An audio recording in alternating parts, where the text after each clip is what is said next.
que en el Perú un sector de fiscales y jueces han politizado la administración de justicia, están criminalizando a los partidos políticos democráticos. Se refiere a Rafael Vélez, José Domingo Pérez.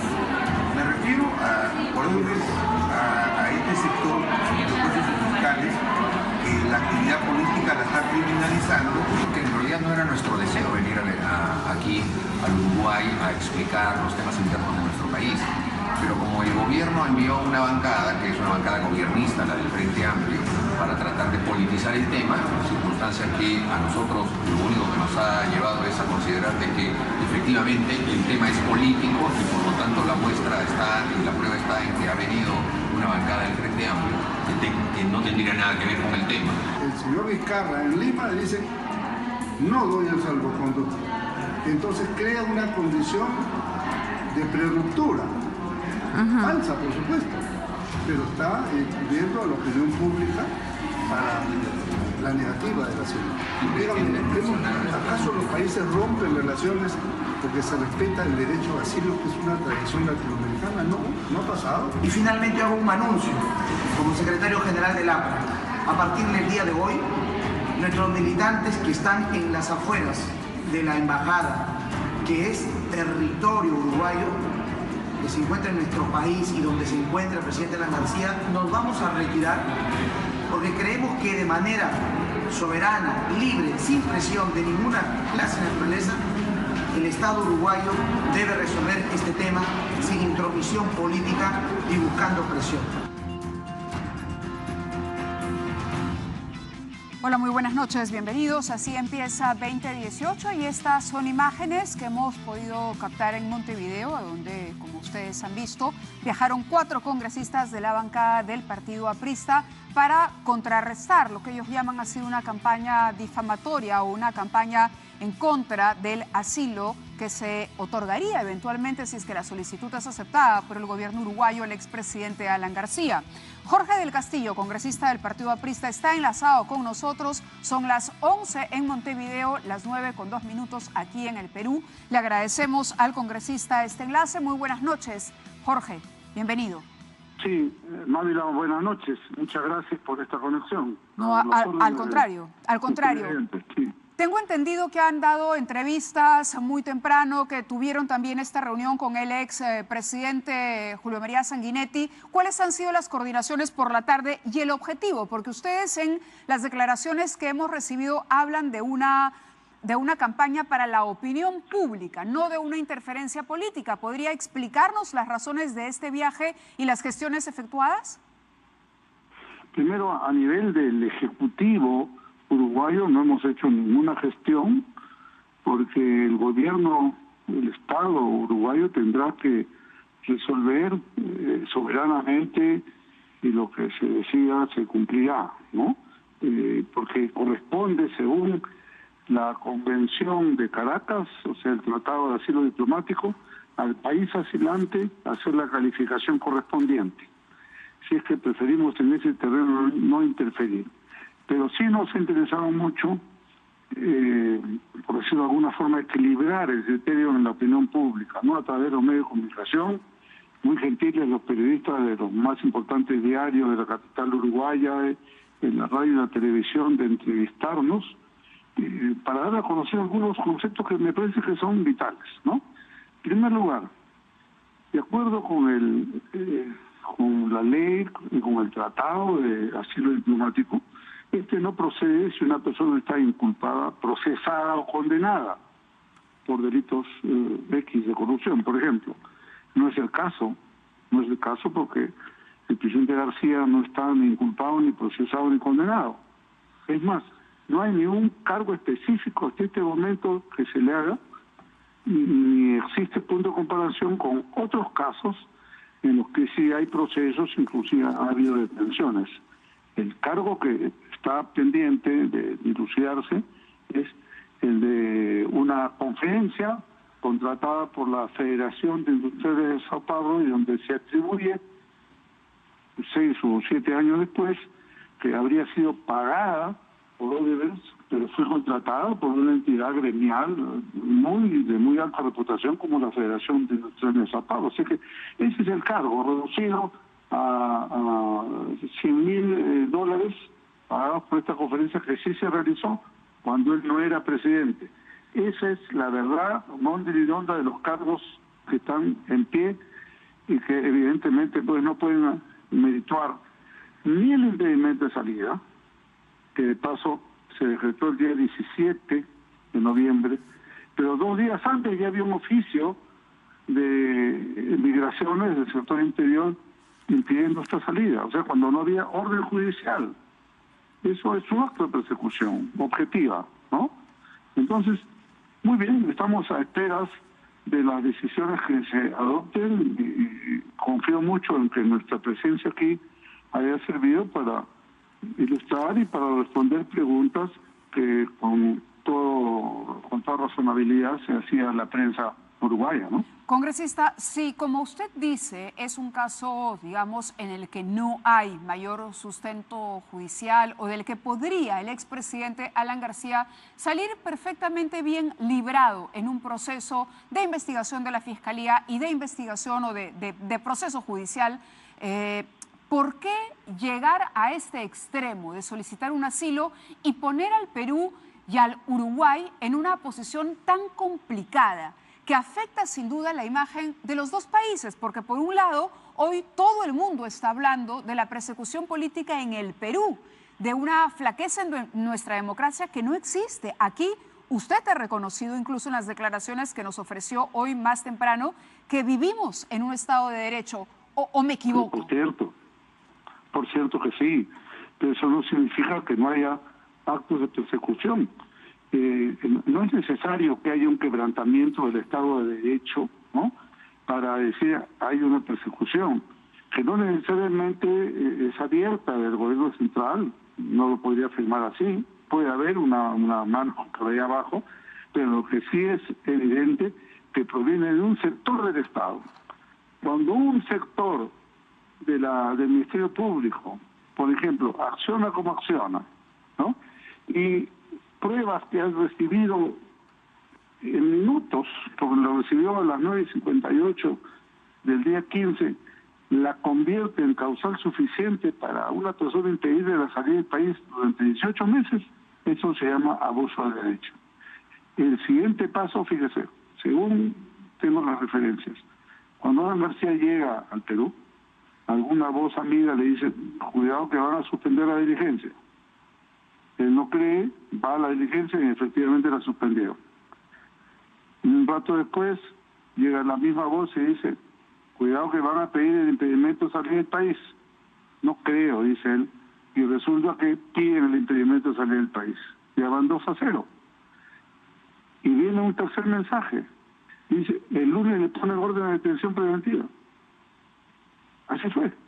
Entonces, si viene un tema es verdad, un segundo tema es verdad, el tercero, pero era evidente que se estaba caminando hacia eso, en el afán, claro, te decretan 3 años a la cárcel y cuando sales después de probar tu inocencia o no haber mérito para ello, simplemente ¿quién te devuelve la vida que te quitaron?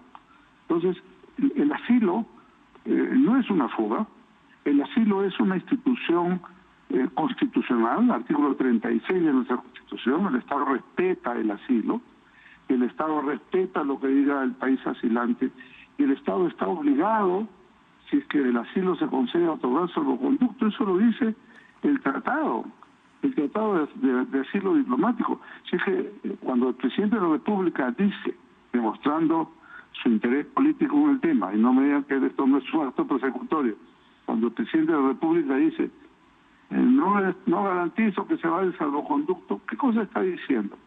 Está poniendo en entredicho la relación con Uruguay, una suerte de velada amenaza, diciendo, si ustedes le dan el asilo y yo no doy salvoconducto y nos creamos un problema. Fíjese, el Perú, Mávila, en este momento tiene asilados de Venezuela, de Ecuador, de Bolivia, y se han roto las relaciones con esos países. Con Venezuela hay una situación especial, pero con los vecinos de Ecuador y Bolivia se han roto relaciones por esa razón, por una razón de un asilo o de varios asilos. No es el caso. Los países democráticos están obligados a respetar las decisiones que tomen los países asilantes. A ver, usted ha dicho varias cosas. En primer lugar, ha dicho que el Estado, a través de jueces y fiscales, ha emprendido una persecución política. ¿Qué prueba existe de que el gobierno tenga algo que ver con las decisiones que de manera autónoma está tomando el Ministerio Público, concretamente el equipo especial que investiga el escándalo Lava Jato? Yo he dicho el Estado, y los jueces y fiscales también son el Estado, no son de otra parte, son parte del Estado. Y si ellos se prestan para hacer instrumentos de abuso de derecho, de prepotencia, de encimamiento y de persecución y de sometimiento a condiciones y reglas abusivas, creo que una persona, especialmente si es una persona con autoridad política, tiene derecho a recurrir a esta institución democrática y latinoamericana que es el asilo. Correcto, pero yo le preguntaría, ¿instrumentos de quién? ¿O usted cree que Rafael Vela y que José Domingo Pérez tienen las mismas intenciones de destruir a Alejandro Toledo, las mismas intenciones de destruir a Keiko Fujimori? El mismo equipo especial ha investigado también a Ollanta Humala y a Nadine Heredia, es decir, que la han cargado contra todas las fuerzas políticas del país involucradas en este escándalo. ¿Instrumentos de quiénes? ¿O ellos son en sí mismos agentes políticos dentro del Ministerio Público? A ver, no confundamos las cosas, ni las personas tampoco, ¿no? Si el señor Alejandro Toledo tiene una imputación de haber cobrado una coima, ustedes mismos lo han demostrado en sus programas, ¿no?, de $20 millones por la carretera interoceánica, pues es lógico que haya un proceso. ¿Quién puede hablar de persecución en ese tema? Estamos hablando de un caso concreto. Cuando el señor Humala tiene una imputación de haber recibido $3 millones y de su gobierno salieron contratos leoninos contra el Perú, como el Gasoducto del Sur y otras obras importantes, pues es lícito que haya un proceso. Pero no es el caso de Alan García. El de Keiko Fujimori. No hay nadie, es más, no hay nadie más, ¿no? No hay nadie, ni Odebrecht ni Barata, que hayan imputado en su confesión hecha en el marco de la delación premiada, no le han imputado a él la cobranza de ninguna suma de dinero. Es más, han dicho específicamente que él nunca pidió nada. Y recuerdo, como ustedes siempre lo dicen en los programas políticos y informativos, que las versiones de Odebrecht y Barata hechas bajo juramento en el marco de la delación premiada tienen que ser verdad, porque si no son verdad, ellos pierden todos los beneficios, ¿no?, que han alcanzado en lo personal, en los funcionarios de la empresa Odebrecht y en la posibilidad de volver a contratar con el Estado brasileño la empresa Odebrecht. Así es que la delación premiada, cuando hay que creerla completa, no solamente la creo cuando me conviene y la rechazo cuando no me conviene. Bueno, si uno la cree completa, entonces habría que creer también lo que Odebrecht ha dicho, el propio Marcelo Odebrecht, sobre el aporte a la campaña del partido aprista, sobre las excelentes relaciones con Alan García, sobre el tema del apoyo que se ofrecía a los expresidentes de la República. Usted ha dicho además que el asilo no es fuga, pero ¿no es acaso una evasión de la justicia? Fíjese usted, si comparamos el caso de Alan García con el de Keiko Fujimori, por ejemplo. Keiko Fujimori podría decir lo mismo: yo ni siquiera fui parte del Ejecutivo. Sin embargo, en este momento está en prisión, respetando una disposición judicial. Ok, y por eso la Corte Superior, en el caso de Keiko, revocó la orden de detención preliminar. Usted ha dicho una verdad, ella no ha sido funcionaria. Seguramente ese argumento lo utilizará en la apelación que tiene que verse en el caso de esta detención preventiva.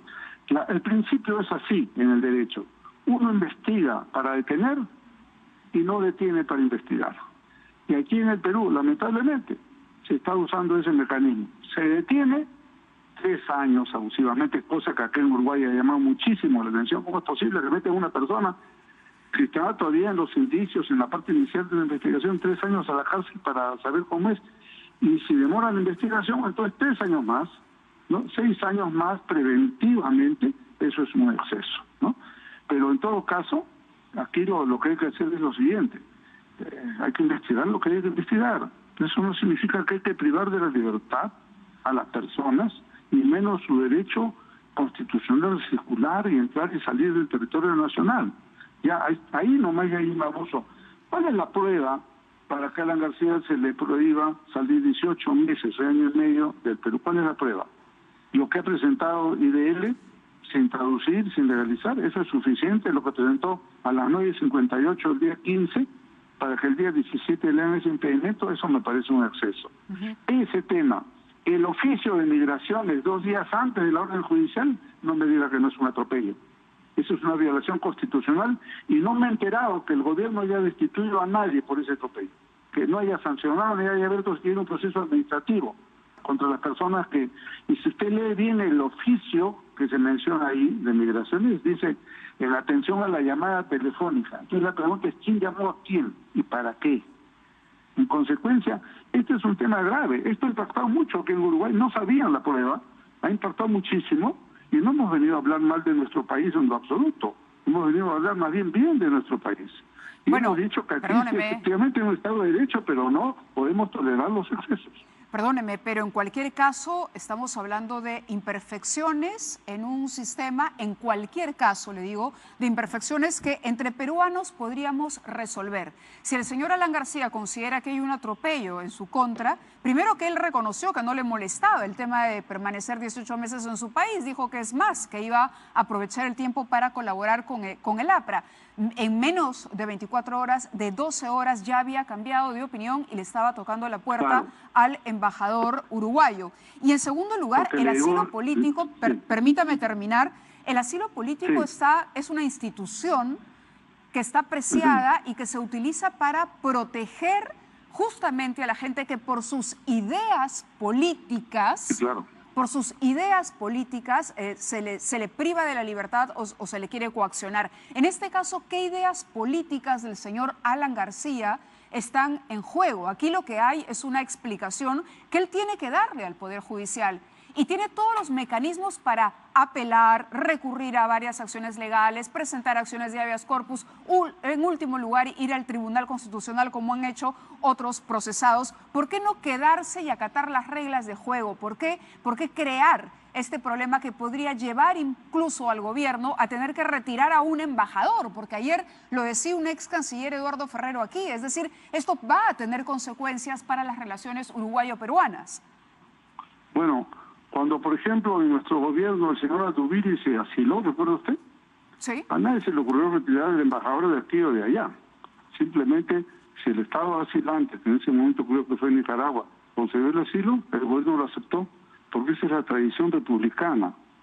Un partido como el APRA, que estando en el gobierno, sabía que teníamos que respetar eso a pie juntillas. Entonces, el hecho de que puedan existir mecanismos de apelación o de reclamo, o el propio asilo, no implica que se tenga que parar la investigación. La investigación sigue, absolutamente. Lo que no se puede aceptar es el atropello. ¿Por qué cambia de idea el sábado, o de viernes a sábado? Porque llegó el tercer dato. Luego de haber dicho, se va a suspender la sesión. Segundo, van a poner el elemento de salida, no se creía, pero cuando ya se cree, porque se ve que las 2 primeras advertencias son verdaderas, llega la tercera. El lunes te detienen. El señor Vela, el señor fiscal Vela, salió el otro día en un medio de comunicación y dijo que no era verdad que iba a haber una detención, porque no hay los elementos para llegar a una detención. Y yo digo, si no hay los elementos, ¿por qué decretaron el impedimento de salir del país? Que también es un recorte de la libertad. Entonces es una contradicción evidente y abierta, ¿no? Bueno, por la necesidad de que la persona investigada se encuentre en territorio nacional para poder asistir a las diligencias que va a realizar la Fiscalía, así de simple. Eso tendría sentido si Alan García no hubiera ido nunca a ninguna diligencia.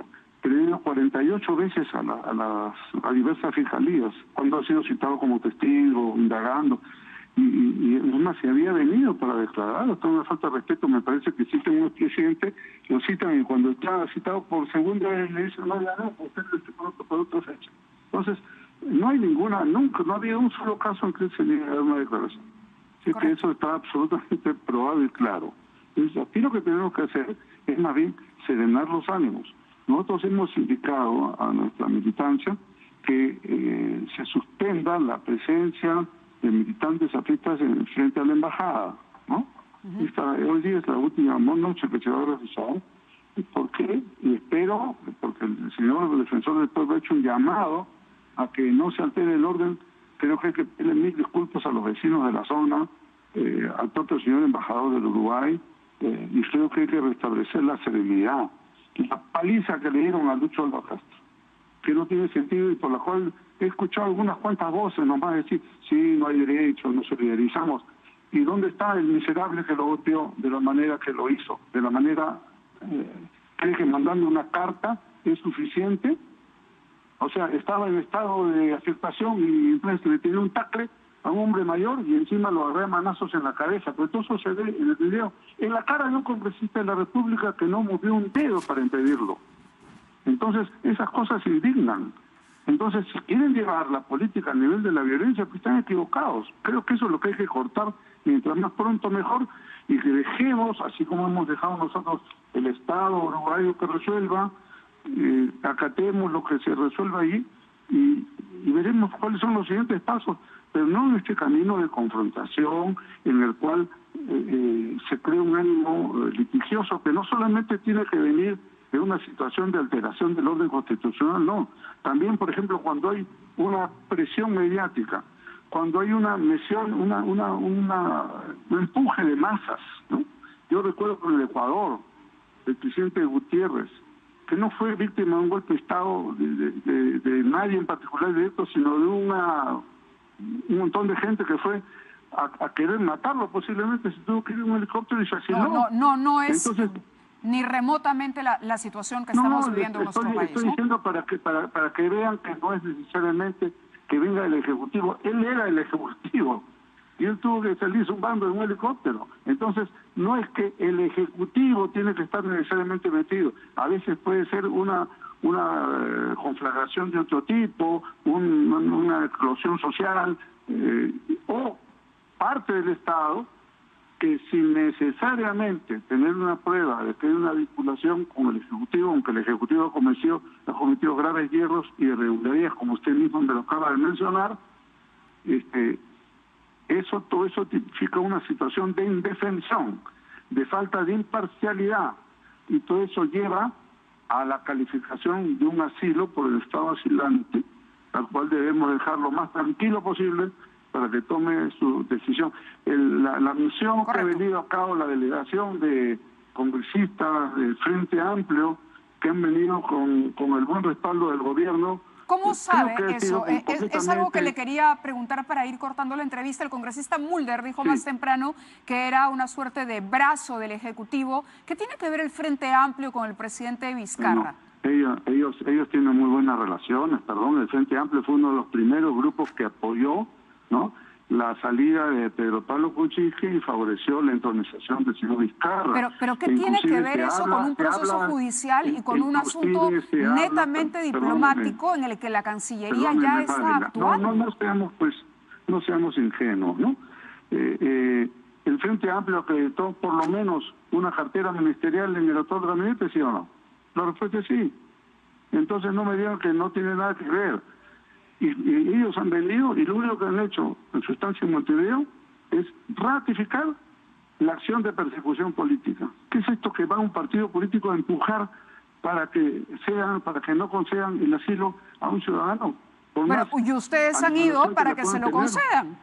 Estamos en lo mismo.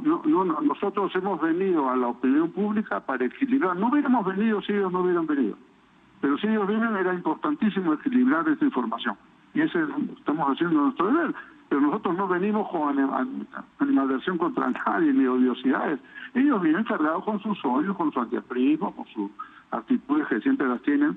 O sea, cuando se trata de defender, por ejemplo, a los refugiados venezolanos, ellos siempre están en contra.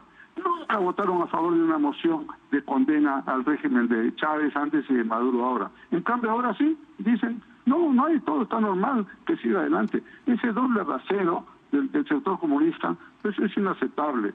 Y Bien, hemos hecho bien en desenmascararlo. Muy bien, le muchas agradezco, gracias. sí, le agradezco esta comunicación. Era muy Jorge del amable. Castillo desde Montevideo, Uruguay, donde se encuentra esta comitiva integrada por 4 representantes de la bancada. A esta hora de la noche nos acompaña el ex procurador Luis Vargas Valdivia. Bienvenido, muchísimas gracias. No, gracias a ustedes por la invitación. Bueno, le tengo que preguntar evidentemente por sus impresiones de acuerdo a lo que ha escuchado. Es decir, usted ha sido procurador anticorrupción, conoce el tema Lavajato, lo hemos discutido alguna vez acá. ¿Cuál es el panorama y cómo lo observa esta presencia, primero del Frente Amplio, ahora del APRA en Uruguay, cuando hay un proceso judicial que tiene un camino propio y cuando además hay un pedido de asilo que tiene otro camino propio? ¿Qué genera al final? Claro, aquí lo que genera básicamente pues es la politización de lo que es la administración de justicia. El expresidente García, al tomar el camino del asilo, lo que ha hecho es introducir un elemento político en el tema. Porque, a ver, todos somos conscientes, y eso creo que el congresista del Castillo no lo negará, lo ha dejado entrever, trata de eludir el tema, que el asilo está previsto pues para temas de persecución política. ¿Qué fue lo que pasó con Aya de la Torre? Exacto, que fue lo que pasó con Aya de la Torre, que fue lo que pasó con varios políticos que tuvieron que pedir asilo, ¿no es cierto? Es eso. Ve usted que las razones que nos dan son la razón de la sinrazón, porque, a ver, el señor congresista ha señalado como principal sustento que la orden de impedimento de salida del país es una orden indebida, es un instrumento de los fiscales y los jueces, no dice que sirven de instrumentos de quién, pero dice que ellos son instrumentos y que esta es un abuso, que no hay pruebas y que este proceso está viciado. Pero a ver un momentito, el señor García se allanó al impedimento de salida del país, él y su abogado. El sábado, hace una semana exactamente, que fue la audiencia, recordará usted y todo el país fue testigo, que cuando el juez le corre traslado al abogado del señor García, este señala que se allana. Que se allanan, sí. Y primero señaló que se allanaba solo a la medida, pero no a la investigación. Cuando el juez le hizo ver que esto era una incongruencia, no le quedó más remedio pues que allanarse la investigación. Entonces, ¿cómo pueden ahora pretender decirnos de que esta es una medida abusiva cuando ellos mismos se han negado el derecho de recurrir a otras instancias? Porque el allanarse una medida implica que no van a apelar, que no van a recurrir al Tribunal Constitucional. Claro, que le están aceptando, eso era lo que todos entendimos. Exacto, pero eso es lo que ha sucedido. Entonces, ¿cómo ahora nos vienen a decir que en realidad esta medida prueba que estamos frente a un acto abusivo? Es que hablan de una fuente que era la que advertía a Alan García de que a su llegada le iban a cancelar o suspender la diligencia, luego que iban a determinar el impedimento de salida y que esa misma fuente confiable advertía de una posible prisión preventiva y que ante esa versión el señor García optó eso tampoco tiene sentido. ¿Por qué? Nuevamente porque la Fiscalía había solicitado ya contra el expresidente García la medida de impedimento de salida. ¿Cómo se enmarca? Yo quería que nos explique para que la gente entienda. ¿Es el impedimento de salida del país una medida mayor que sea exagerada en el contexto de una investigación como la que se le sigue a Alan García? Mire, a ver, ya la Corte Suprema y el Tribunal Constitucional han señalado claramente que la regla en los procesos penales es la libertad. En las investigaciones la regla es que los investigados permanezcan en libertad. Excepcionalmente se puede restringir el derecho a la libertad de lo más grave que es la prisión preventiva o la detención, arresto domiciliario o impedimento de salida del país. Pero en estos supuestos se requiere, ¿no es cierto?, establecer el peligro de fuga o entorpecimiento. A mayor medida, tratándose de la detención, pero con un supuesto un tanto menor tratándose del impedimento de salida. Pero, a ver, en este caso nuevamente no podemos discutir esto. ¿Por qué? Porque el presidente García se ha allanado, no ha discutido. ¿Qué es lo que él debió hacer si consideraba que el pedido era apelar, pelear, litigar, apelar? Él se ha allanado y a las horas se ha ido a asilar. Por otro lado, si ya el juez había dictado el impedimento de salida porque él se había ganado, ¿era posible que el Poder Judicial dictara otra medida de detención? No, porque ya estaba vigente esa nueva medida y para variarla había que presentar nuevos elementos que permitieran establecer, como dice la Corte Suprema, de manera convincente el peligro de fuga o entorpecimiento. Por lo tanto, esa afirmación de que venía la orden de captura es como el cuento de venía el lobo. Pues, o sea, no tiene mayor sustento y en los días hemos podido verificar que esto no ha sucedido, porque además, si venía la orden de captura, el fiscal habría tenido que ingresarla y el juez correr traslado. ¿Por qué? Porque ya había una medida cautelar dictada. Entonces, y por otro lado... Es decir, ¿no podía haber impedimento de salida e inmediatamente ordenar una prisión preventiva? Salvo que surgieran nuevos elementos que permitieran establecer en mayor nivel el peligro de fuga o entorpecimiento. Que hasta el momento no se ha conocido, por lo menos no son de conocimiento. No, pero además todo eso quedaba desvirtuado con el allanamiento del expresidente García. Si él se allana la medida, ¿no es cierto?, de impedimento de salida, ¿qué riesgo de fuga o de entorpecimiento podría existir? Ninguno. Quedaba ya desvirtuado ese peligro, ¿no es cierto? Y por otro lado, me llama la atención que el congresista diga pues que esto de los 36 meses de detención es una barbaridad. Usted recordará, yo vengo años señalando que esto es así, criticando seriamente y consistente y continuamente esta norma que permite una detención de 36 meses que es absolutamente indebida y abusiva.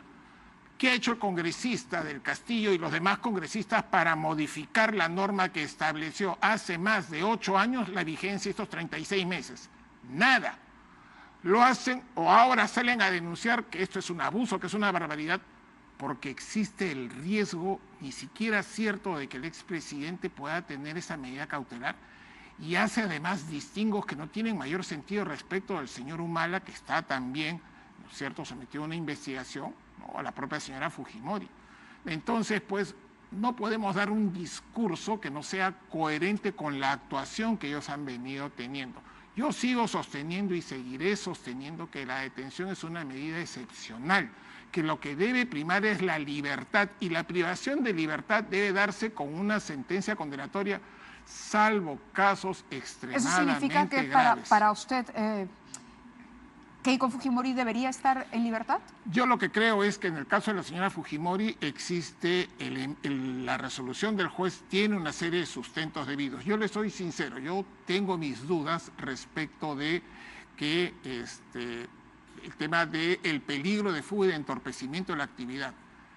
Pero nuevamente, en esa duda yo prefiero optar por la libertad, ¿no? ¿Por qué? Nuevamente, por un tema de principios, no porque se trata de la señora Fujimori, del señor Humala o de quien sea, es un tema de principios. La libertad debe de ser relevante, la detención debe ser excepcional, el plazo de 36 meses es absolutamente irracional.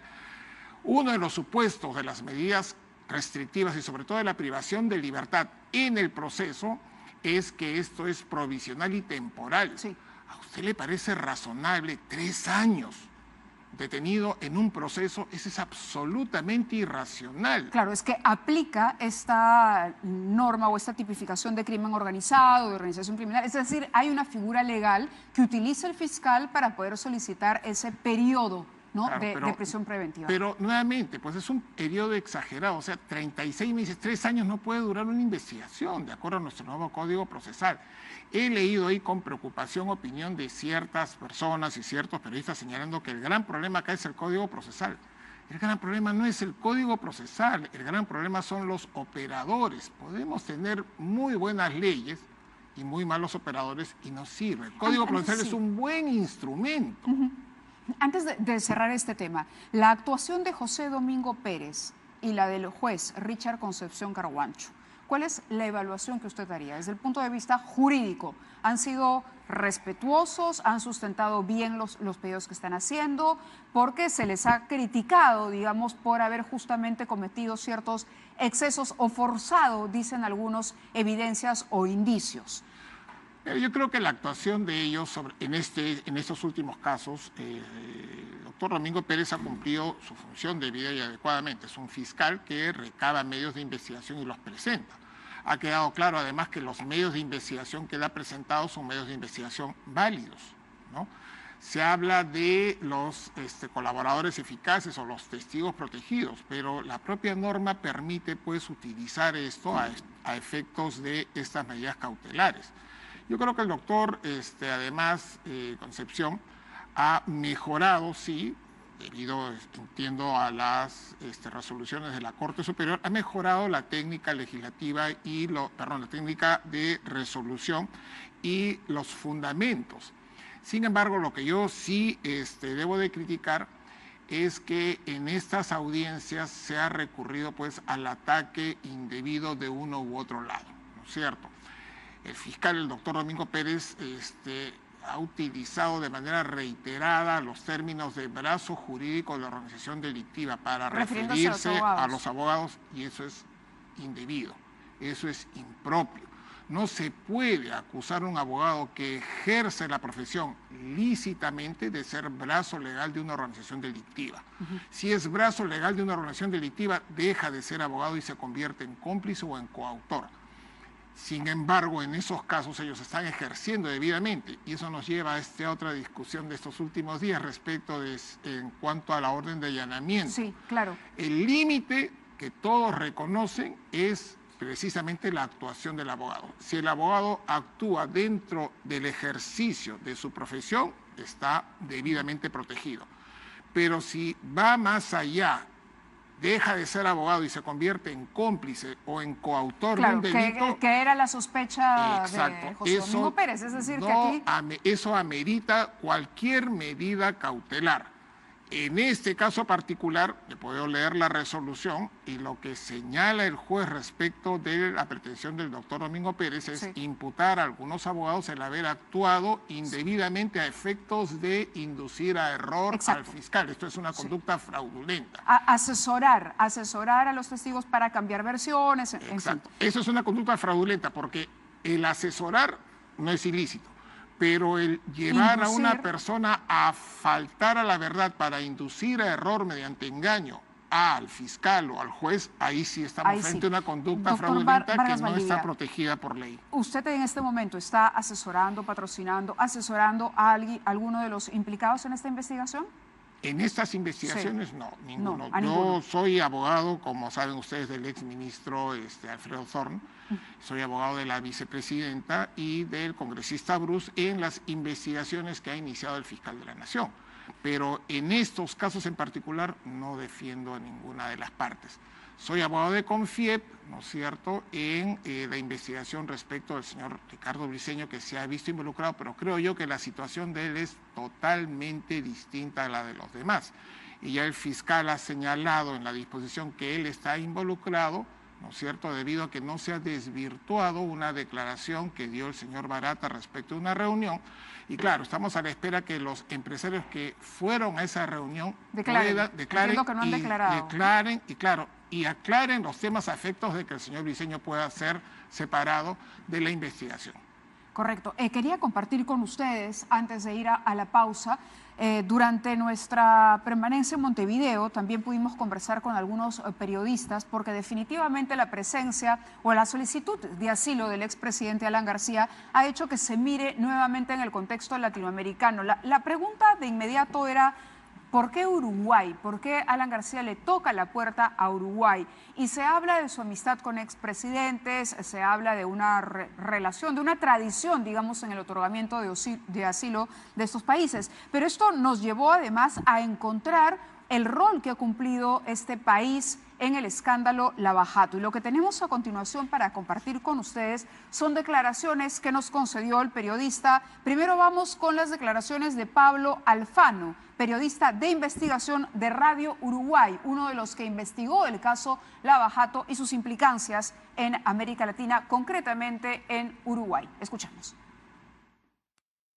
Uruguay históricamente ha sido y es una plaza de lavado de dinero. Punta del Este, las inmobiliarias, joyerías, casinos. Hay hasta leyes con los nombres de cada uno de los operadores o posibles operadores donde se lava dinero. El lavado de activos siempre existió en Uruguay en mayor o menor medida. La década del 90 fue la más visible, pero hoy sigue operando como plaza de lavado de activos. De hecho, insisto, Lavallato eligió a Uruguay como una plaza financiera más. Si bien no eligió empresas para de alguna manera depositar acá y construir acá en Uruguay, sí utilizó muchísimas sociedades anónimas, algunas fantasmas, otras más o menos establecidas, para lavar dinero. El dinero de Lavallato pasó por Uruguay en gran cantidad. O sea, ahora es el dinero de Lavallato, fue de Odebrecht y será de donde sea, ha pasado el dinero del narcotráfico. Uruguay es plaza de lavado de activos, le guste o no le gusta al gobierno, le guste o no le gusta la opinión pública de Uruguay o de Perú. Alan García empieza a figurar en los primeros papeles o documentos que nosotros obtuvimos de Lavallato, de Odebrecht, vinculados a que había una sociedad anónima al menos aquí en Uruguay, y también personas vinculadas a Alan García que trabajaron para lo que es la banca privada de Andorra. Esa es la conexión inicial, quizás haya otras en este momento, pero fue la primera. Muy bien, palabras ahora de Fabián Werner, periodista de investigación y director de Sudestada. Hasta que estalló el escándalo de Odebrecht y de Lavallato en Brasil en el año 2015, funcionó en Uruguay, en Montevideo, una de las sucursales de la banca privada de Andorra. El representante principal aquí en Montevideo era Andrés Sanguinetti, que es hermano del expresidente Julio María Sanguinetti, y el rol que jugaba esta sucursal de la banca privada de Andorra en Montevideo era ser el principal apoyo para la transferencia de dinero de Odebrecht. Esto fue declarado ante la justicia de Brasil por José Américo Espínola, un abogado brasileño que también declaró ante la justicia de Brasil haber sido la persona que le pagó a Alan García los $100.000 por la conferencia en la Federación Industrial de San Pablo, y por la cual se lo vincula en estos momentos de manera directa con el caso Odebrecht. Muy bien, comentarios finales del ex procurador Luis Vargas Valdivia. Claro, hay dos caminos que van en paralelo. Uno, los cuestionamientos que se hace al papel desempeñado por Uruguay, y el tema del asilo, que va por la vía diplomática. No, pero usted me comentaba mientras escuchábamos a los periodistas que hay un tema con Uruguay todavía no resuelto y que la OCDE incluso ha criticado la legislación. Sí, hay una seria crítica y seria preocupación, sobre todo, ¿no?, respecto de la permisividad de Uruguay sobre temas de lavado de activos. Tengo entendido de que se está revisando ya la legislación a efectos de poder encaminar a Uruguay en la senda de lo que es la lucha contra el lavado de activos, la lucha seria contra el lavado de activos, ¿no? La existencia, como bien señalan los periodistas, de estos fondos, de estas sociedades inexistentes. Lo describen como un bypass, dicen, como un bypass para el dinero. Ahora, ¿esto puede tener alguna relación u ofrecer luces sobre los motivos que llevaron a Alan García a tocar esa puerta?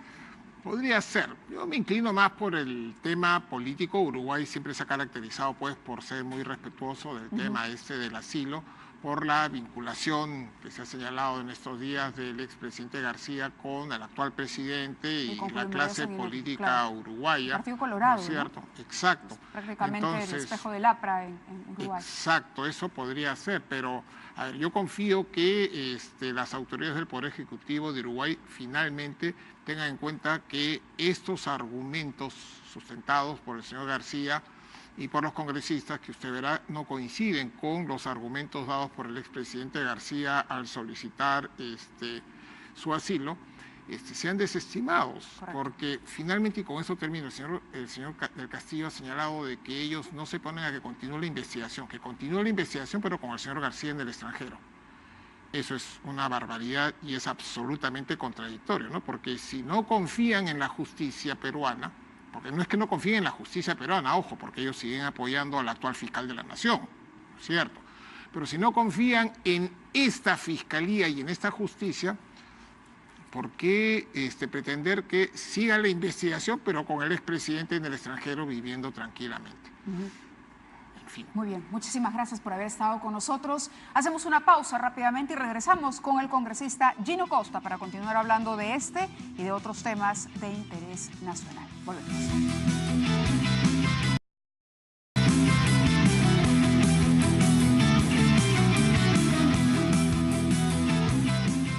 congresista Gino Costa está con nosotros y él ha escuchado evidentemente la alusión que hizo Jorge del Castillo a su persona cuando habló de azuzar las masas en la agresión contra Luis Alba Castro. Bienvenido, Gino, gracias por acompañarnos.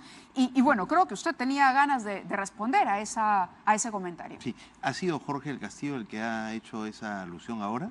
Bueno, Jorge del Castillo en el enlace, ¿no? En el enlace telefónico con nosotros. Repitió esa tesis, porque a quien yo he escuchado es a Mauricio Mulder. Correcto. Más temprano. Más temprano. Ahora no Jorge sé del si Castillo se me ha pasado. decía que incluso, a ver, no ha dicho su nombre, pero ha dicho que un congresista no participó y que vio y que no hizo nada en cualquier caso. Quizá no lo acusó directamente de iniciar la agresión, pero sí de haber estado ahí y de haber permitido una situación de violencia de esta naturaleza. Ahora, primero, por favor. Yo he rechazado enfáticamente, apenas me enteré de esa agresión. Yo estaba ahí cuando ha ocurrido, pero no me he dado cuenta.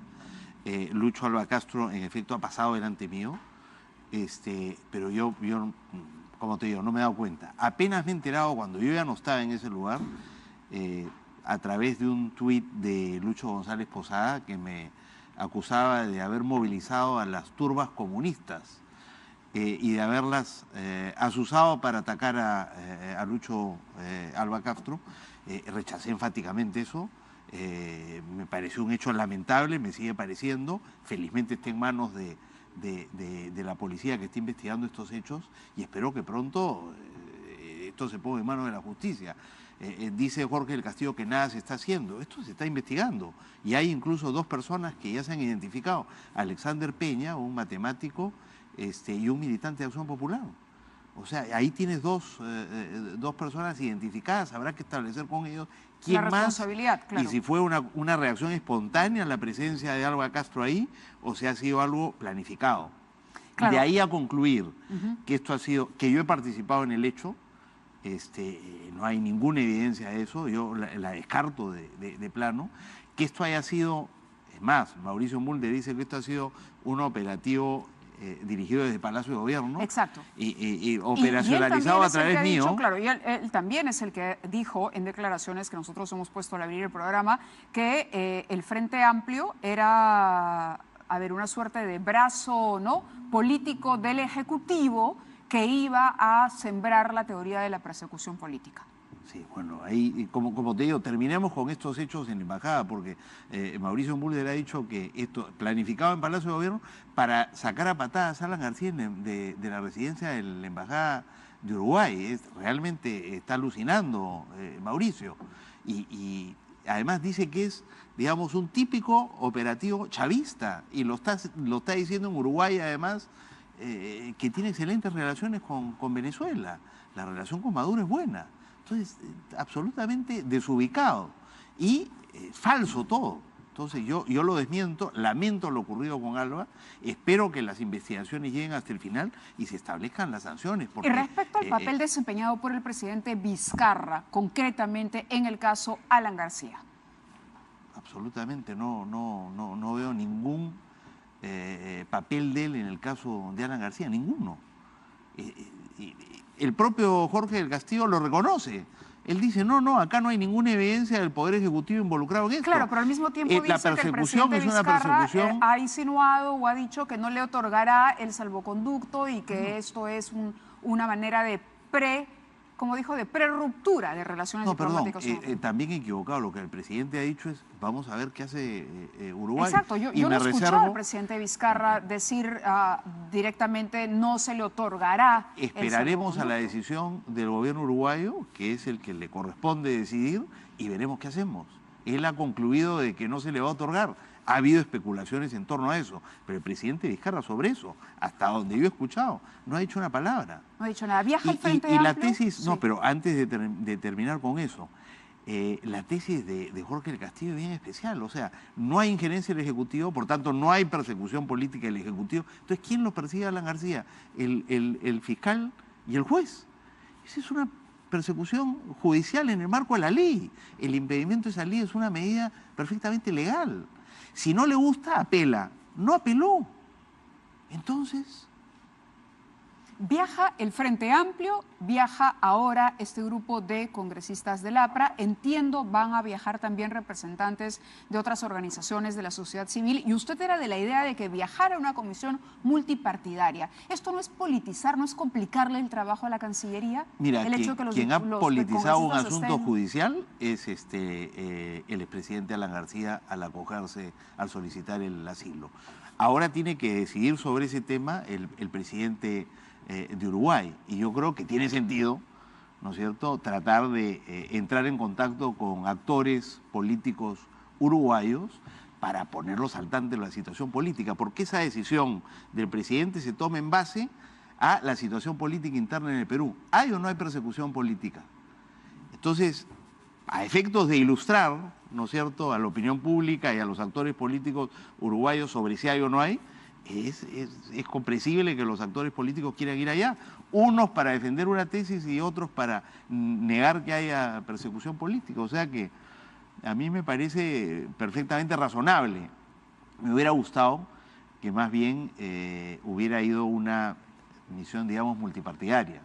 Pero en fin, el Frente Amplio fue primero, después ha ido el APRA. Ahora entiendo que el fin de semana... Fuerza Popular no iba a participar de esa comisión multipartidaria. No, multipartidaria excluyendo, digamos, a quienes no se sumarían a una iniciativa de este tipo. Pero salvo Fuerza Popular y el APRA, el resto de las fuerzas políticas entienden que no hay, digamos, ninguna razón para otorgar el asilo en la medida en que se le está investigando por delitos comunes, por tribunales competentes en el marco de la ley. Si es así, si no nos gusta lo que deciden los jueces, no puede recurrir al asilo. Para eso no está diseñado el asilo. Lo que está diseñado para eso es la apelación, ir al Tribunal Constitucional, en fin, moverte en el marco todas las salidas que ofrece la justicia. Un último comentario quería pedirle, congresista, sobre este dictamen sobre el financiamiento ilegal de partidos políticos. Este dictamen que pretendería recortarle facultades a la Fiscalía para delegarla en la OMPE. Es decir, empoderar, si se quiere, a la OMPE, que la OMPE diga, bueno, acá pasó la rendición de cuentas y por lo tanto ya impedir que la Fiscalía reabra casos después de que la OMPE puso el visto bueno, que es lo que estamos presenciando ahora, ¿no?, con todo el tema del abajato. Sí, ese es uno de los problemas de la iniciativa, que se le da a la OMPE la responsabilidad de investigar. Y si la OMPE investiga y concluye que hay mérito para una investigación más en profundidad, recién remite a la Fiscalía. Entonces, pero si eso no ocurre, se impide que la Fiscalía, por propia iniciativa, pueda hacer esa indagación. Ahora, o sea, se estarían recortando las prerrogativas de la Fiscalía para hacer investigaciones. ¿Cuál es la situación de ese dictamen? Porque entiendo que esto ha sido exonerado de debate de segunda comisión. Sí. Y había la amenaza ayer de que entrara a debate en el Pleno. En el Pleno, pero, el final. Pero no ocurrió porque justamente los congresistas apristas viajaron, entonces esa decisión no se llegó a tomar. Pero esto no sé si esa es la razón. Yo sé que el presidente del Congreso no veía con buenos ojos la discusión de esa iniciativa en la sesión de ayer. Entonces eso todavía está en suspenso. Ojalá que eso regrese a comisiones porque adolece de varias limitaciones. Esa es una.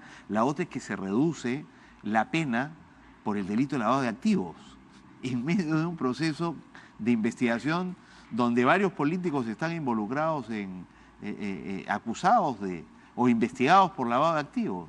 Claro, se reduce para los partidos políticos. Se reduce significativamente a los actores políticos. ¿De cuánto a cuánto, para ir cerrando? Mira, de 10 a 20 es lo que tenemos ahora y puede llegar a ser 25 cuando hay de por medio organización criminal. Se reduce de 6 a 13. O sea, una reducción a la mitad, digamos. Bien importante. Muchísimas gracias por haber estado acá. Disculpe que el tiempo nos gana, pero tenga un estupendo fin de semana y gracias siempre por aceptar conversar con nosotros. Gracias. Hacemos una pausa y regresamos con el ex ministro aprista Jorge Villasante, quien hoy estuvo de visita en la residencia del embajador, aunque no pudieron ingresar por cuestiones de protocolo. Regresamos con eso.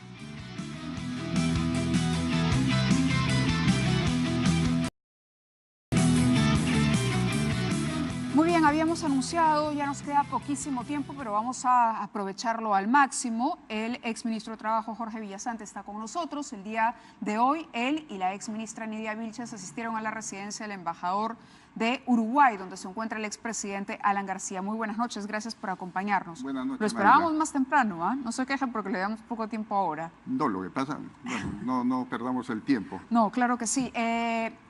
El llamado a los militantes apristas que ha hecho el día de hoy el secretario general del partido a través de esta conexión que tuvimos, usted lo secunda. Y la situación en la que ustedes han acudido ahora, me parece que era con intención de visitar al expresidente, pero esto no se pudo dar, ¿no? No, en ningún momento teníamos la intención de ingresar a la residencia del embajador. Sabemos que este es un tema en el cual no es posible acceder en el momento que uno quiera, ni mucho menos.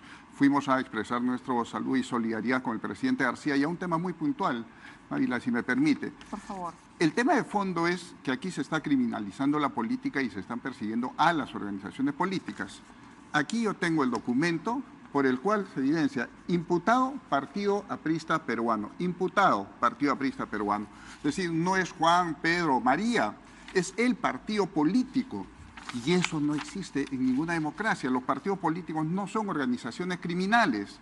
Y entonces este es un tema serio. Y lo segundo, Ávila, está relacionado a lo siguiente. El gobierno, antes de que el juez dictara una orden de impedimento de salida del país del presidente García, ya había un oficio de migraciones, de la Dirección General de Migraciones, ¿no es cierto?, dando a conocer que el fiscal había formulado un requerimiento de impedimento de salida del país. Para evitar que ocurra lo de Nostroza. No, pero perdón, la única persona que puede ordenar el impedimento de salida del país, ¿quién es?